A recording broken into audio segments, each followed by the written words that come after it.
Good morning and welcome to 2021.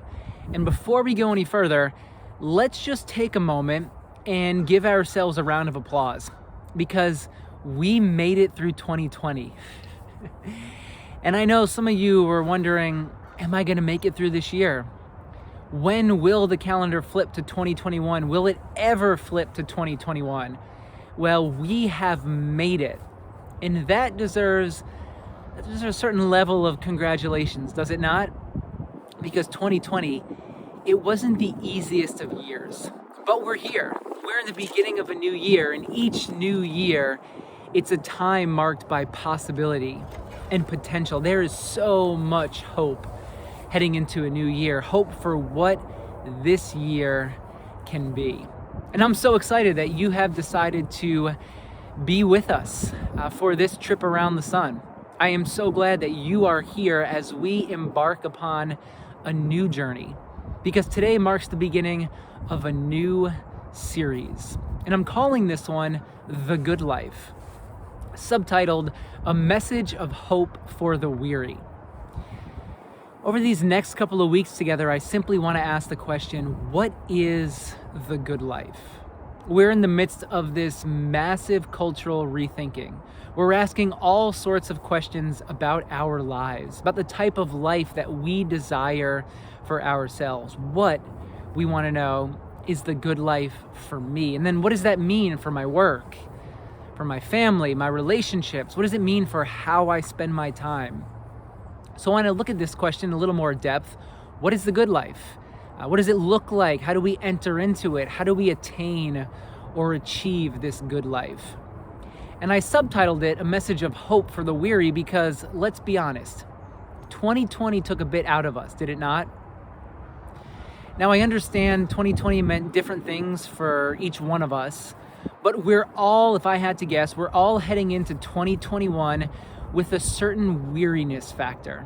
There's a certain level of fatigue that we have as we're entering into this new year. Yes, it's nice to flip the page to something completely new and fresh, but we still carry the past with us. It shaped us. And maybe you're like me and you're still feeling some of the heaviness, the weariness from the previous year. I think we could all use a message of hope. A message telling us that the good life we all desire, this elusive good life, it's not as far away as we think. In fact, it's right there within our reach. And in order to talk about this good life, we're going to get some help. We're going to get some help from Jesus. Because that seems like the perfect place to start, does it not? The good life, it's something that Jesus spoke about. It's something that he taught about. Jesus teaches about the good life in a sermon known as the Sermon on the Mount. Now, the Sermon on the Mount takes place in the book of Matthew chapter 5 to be exact. So this is very, very early in the gospel. This is very early in the ministry of Jesus. Jesus has just started his teaching and healing ministry. And already, just a couple of weeks, maybe months into this, probably weeks, but just a quick short time into this, Jesus has already attracted crowds. People have heard about him. They have heard what he's done. There's something about his presence, about who he is. And so crowds from all over, from the surrounding regions, are flocking to see Jesus. They want to taste and experience what he has to offer for themselves. So this is the setting of the Sermon on the Mount. And Matthew tells us, if we go to Matthew chapter 4, verse 25, Matthew says, large crowds from Galilee, the Decapolis, Jerusalem, Judea, and the region across the Jordan followed him. Matthew gives us a list, a very varied, diverse list of people who are following Jesus. There's people from Galilee, from Jerusalem, people from the city, people from the hill country, the suburbs, we might say. There's people with all different economic backgrounds. Then he tells us not only are Jewish men, women, and children following Jesus, but there are people from the Decapolis, the 10 Roman cities. In other words, there's some Roman citizens here. There's some Roman soldiers who, if you're Jewish in the first century, Roman soldiers, you have absolutely no love for this group of people because they have come in and conquered your homeland. So this crowd, the crowds that are following Jesus, there are massive economic, political, and religious barriers to them getting together. This is a group of people following Jesus who seemingly have absolutely nothing in common, yet here they are, following Jesus, wanting to learn from him. I put together a list for us today, if we were to bring this into the 21st century, of the people that would be a part of this crowd, this list, if Matthew was writing today. Donald Trump, Nancy Pelosi, a Wall Street executive, maybe think Leonardo DiCaprio, Wolf of Wall Street, a Buddhist monk, Vladimir Putin, Taylor Swift, for all you Swifties, the neighborhood plumber, and a single mom who is barely able to pay the rent. Quite a mixed group, is it not? If this group were at a dinner party, I would love to be a fly on the wall, wouldn't you? What would they talk about? They have almost nothing in common, yet here they all are, united together in their humanity, their shared hunger, their shared desire to live a particular type of life, their hunger, their desire to hear, to witness the healing that Jesus is offering and presenting to people. And Matthew continues his story. Now, when he saw the crowds, this is chapter 5, he went up on a mountainside and sat down. And his disciples came to him, and he began to teach them. Jesus sees the crowds. He sees Taylor Swift and Donald Trump, the neighborhood plumber, and he says, wow, there's a lot of people. They seem weary, burdened. They seem like there is something that they are hoping for. I'm going to offer them, I'm going to announce over them a message of hope that can bring some healing to every single person, regardless of where they find themselves in this moment. Jesus is bringing a message that transcends humanity, because the message of Jesus, it's not for any particular group of people. It's for all humanity. It's words of truth that are spoken for all of us. And Matthew tells us the disciples come and they sit. They're ready to listen. Now, the disciples, Matthew isn't talking simply about the 12 disciples of Jesus. Rather, he's talking about all of the disciples, the crowds, because the disciple is simply a learner. Jesus, he's a rabbi, he's a teacher, and the crowds of people, that list that I just read for you, they're waiting to hear the wisdom that Jesus is going to offer. Some wisdom that will help them make sense of where they find themselves in life. And Jesus begins by talking about the good life. What does it look like? Yeah, how do we access the good life? This is known as the Beatitudes, which takes up the first part of the Sermon on the Mount. It's 8, some scholars say 9 statements or truths that Jesus makes about the good life. And Jesus begins with this first statement. Blessed, remember, he hasn't spoken up until this point. The beginning of the sermon, the opening words, and you have, 30 seconds to capture an audience? Here's how he begins it. Blessed are the poor in spirit, for theirs is the kingdom of heaven. Now, if you were waiting for some grandiose statement for Jesus to make, or for some wisdom like the 5 steps or the 10 ways to achieve the good life, Jesus doesn't offer any of it. Instead, he begins, blessed are the poor in spirit. Now, I know poor in spirit isn't a phrase that we typically use today. Another commentator in his Bible, Eugene Peterson, the Message says, "Blessed are those who are at the end of their rope." Dallas Willard, in his translation found in The Divine Conspiracy, "Blessed are the spiritual zeros, the spiritually bankrupt, the beggars." I'm sure at this moment, the crowds would have been thinking, this is all he's got? This is the best he has to offer? I mean, think about our world today. We live in a culture that answers the good life how? You got to do more. You got to become more. You need to achieve, earn. We live in a system that's based on merit. I was in Barnes & Noble the other day, just scanning the magazine rack.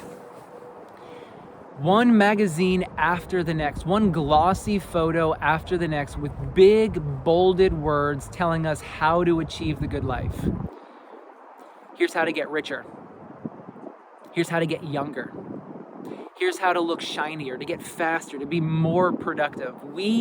Our culture answers the good life by saying, just add ER and you will discover this good life. Richer, poorer, bigger, slimmer, thinner, faster, younger. You simply have to do more. Earn more. And this gets carried over into religion as well. How do we earn the favor, the blessing of God? You pray more. You read your Bible more. You go to church more. You show God how committed you really are. You climb that ladder in every facet of life. If you want to enter into the good life, as our culture tells us, you have to keep climbing, earning, achieving, because the good life is something that is just slightly beyond your grasp. And if you keep going, pushing forward and trying harder and pushing yourself more and more, then maybe you'll achieve this good life. Because the problem with this way of living is that the good life then becomes just a little further down the line. The goalposts, they keep moving. There's always one more rung of the ladder to climb. There's always those few extra dollars that you can earn, or the few extra pounds that if you were to shed those, all right, now I'll have achieved the good life. Jesus calls that entire way of thinking into question and says, yeah, you might have heard the good life looks like this, but let me tell you something. The good life is found, the blessed life, the fortunate life, it's found when you've lost it all. It's found when you're at the bottom. I mean, you ever felt in your life like a failure? You ever feel worthless? You ever feel shame, guilt over where you've been? And you're left wondering, maybe you're up late at night or during the day, your mind just keeps playing back and forth, wondering, will I ever be someone of value? Could I ever regain the worth that I once possessed? Is there anything I can do to earn the favor, whether it be of others or of God? I have a friend, he knows I'm a pastor, and every single time I see him, the first thing he tells me is why he hasn't been at church recently. I'm going to get there, though. I'm going to get there. I'm working on it. One day soon, I'll be there. It's like he's carrying this massive weight of guilt, like he's disappointed God. Maybe he's disappointed himself. Maybe he feels like he's disappointed his family or those that care about him. There's some level of feeling like a failure, like he doesn't measure up to this standard that he has set for himself, or that others have set for him, or this standard that he believes God desires for him to live into. And you know what? Every single time I see him, you know what I want to do? I want to walk up to him, just give him a giant bear hug, look him in the eye, and tell him, it's okay. It's all right. You're fine. You're loved. The blessing, favor, that which you're hoping for, it's yours. Because the blessing of the divine is a free gift that you could never earn, which means it's something that you could never lose. Blessed are the poor in spirit. Have you ever lost your faith entirely? Have you ever questioned the existence of God? And you look back over your life wondering, oh, why can't I get back to where I was? Or there's things in life that have just caused you to question whether even God is available, whether God's there, if God's even good. Blessed are you. Blessed are you who have lost their faith and you're left scrambling, trying to figure out what's real. You're trying to give meaning to this world, to this existence. Those without any faith whatsoever, blessed are you. Or have you ever been angry at God? You're upset because God didn't answer this prayer. God didn't intervene and God seemed silent. And there is all this hostility directed towards God. Blessed are you, even those who are angered, those who in their prayers curse God. You're blessed. You are loved. All of you here this morning, as we enter 2021, and you assess your life, for everyone feeling like a failure, feeling worthless, feeling like you've blown it, like you've fallen off the ladder completely. Everyone else is moving up and you seem to be moving in the wrong direction. You are blessed. I mean, Jesus begins this sermon by announcing you are the most fortunate when you're at your worst. Anyone need to hear that this morning? In a world that ranks and sorts, that bases things on merit and how fast you can run and how much you can do, Jesus cuts through it all and says, no, I'm not playing that game. No, it's never been about merit. It's been about grace and blessing freely given to you. Now, this leads to two questions and a practice. So the first question, how do I become poor in spirit? For many people, in many religious systems, the Beatitudes have become something to aspire to, something to strive towards. Here's the truth about becoming poor in spirit. You can't become poor in spirit. There's nothing you can do to achieve this state. It simply happens to you. And the truth is, it'll happen to all of us at some point in our journey. Probably multiple points in our journey. Maybe right now you're thinking about a time, maybe right now you're experiencing a time where it feels like you've been kicked into the gutter. You're left on the side. You feel like there's nothing of value, there's nothing good, nothing that is pleasing to others, to God, to yourself left within you. Yeah, we all experience those moments. So there's nothing we can do to become poor in spirit. We can't make ourselves poor in spirit. We can't give away all of our things. We can't train wreck our lives intentionally and then God's kingdom is upon us. Rather, it simply happens. Because this good life, it's nothing that we achieve through our own doing. It's something that God freely bestows upon us. Which leads to a second question. Why is God like this?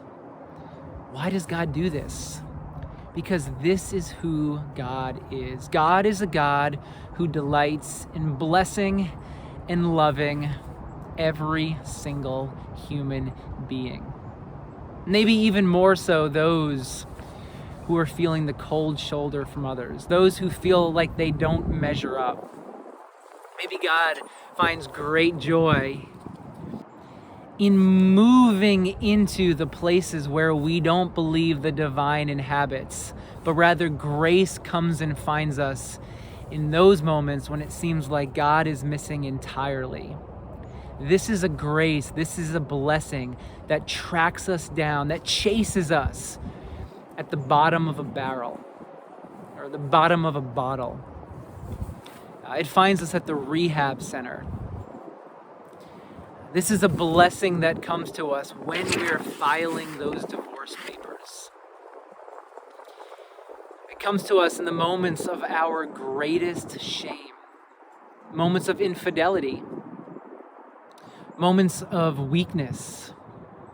It comes to us on the operating table, in the hospital bed, when we get that phone call from the doctor that we never wanted to get. The moments when we are at our weakest, when we are at the bottom, this is a blessing that tracks us down and says, it's not over. You're not worthless. It's a message of great hope and value for all of us. In any religious system that withholds blessing from a particular person or from a particular group of people is not of God. Jesus, blessed are the poor in spirit. Blessed are you when you have nothing to offer. When it feels like you've let everyone, including God, down, you are blessed. You're loved. You're living the good life. So here's a practice for us. Because we live in a world that doesn't acknowledge this truth, that shapes us in an opposite direction, what I want us to do for this entire year, for 2021, whenever we're feeling anxious, frantic, when we're feeling worthless, when we feel like the good life is simply outside of our reach, like the blessing, the favor that we desire is for someone else in some other place, or maybe for a past version of ourselves, I want us to pause, slow it all down, stop. Take your hands, put them over your heart, and just breathe. As you're feeling your heart, as you're aware of your breath, the fact that you're breathing and alive, I want you to remind yourself, I am loved. I'm blessed. I'm fortunate. The God of the universe is for me and with me, and there's nothing I could do. There's nowhere I could run where I could lose that blessing. So as we enter 2021 together, may you stop chasing the good life. May you stop trying to prove, to earn. May you stop working harder and harder. And may you rest in the good life that is accessible to you right here, right now, wherever you find yourself. May you trust the favor, the blessing and love of the divine are upon your life right now.